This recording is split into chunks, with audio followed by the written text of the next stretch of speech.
itinangkang pasanin ng Komisyon sa Lalong Mataas na Edukasyon ang Pilipino sa pamamagitan ng pagtangkang pang-alis bilang subject sa General Education Curriculum, at sa halip ay papalitan ito ng revised core courses na maaaring ituro sa English o Filipino.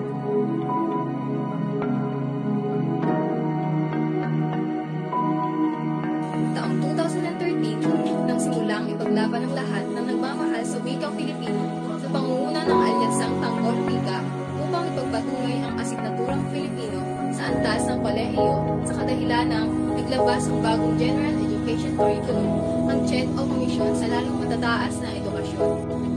Taong 2014, nagbigay ng mahalagang argumento kung bakit dapat mapanatili ang Filipino bilang asignatura sa antas na ito ng edukasyon. Sa taon ding ito, nabuo ang Alyansang Tanggol Wika sa pagsasama-sama ng mga guro mula sa iba't ibang universidad. Ang 2015, nagsampa ng kaso ang Tanggol Wika sa Korte Suprema at agad naman itong tinugunan ng Temporary Restraining Order. Ngunit noong taong 2018, tuluyang binura na ng Korte Suprema ang asignaturang Filipino at panitikan sa antas ng kolehiyo.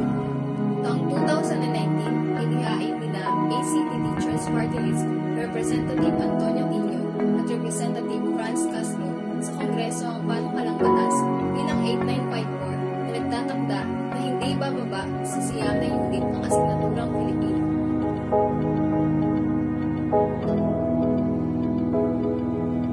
Mahalaga ang wikang Filipino sapagkat ito ay susi ng kaalamang bayan.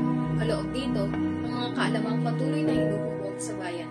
Ang ating sariling wika ay ang pinakamabisang daluyan para ipalaganap o mapalaganap ang kaalaman na pinanday.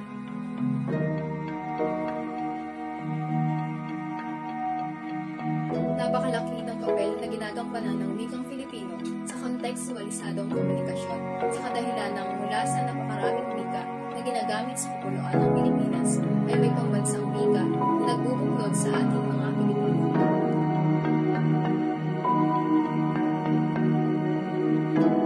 Sabi nga sa isang magazine, mahirap intindihin ang isang kultura kung hindi mo alam ang wika nito dahil ang wika mismo ang nagtuturo sa kultura sa isang partikular na grupo.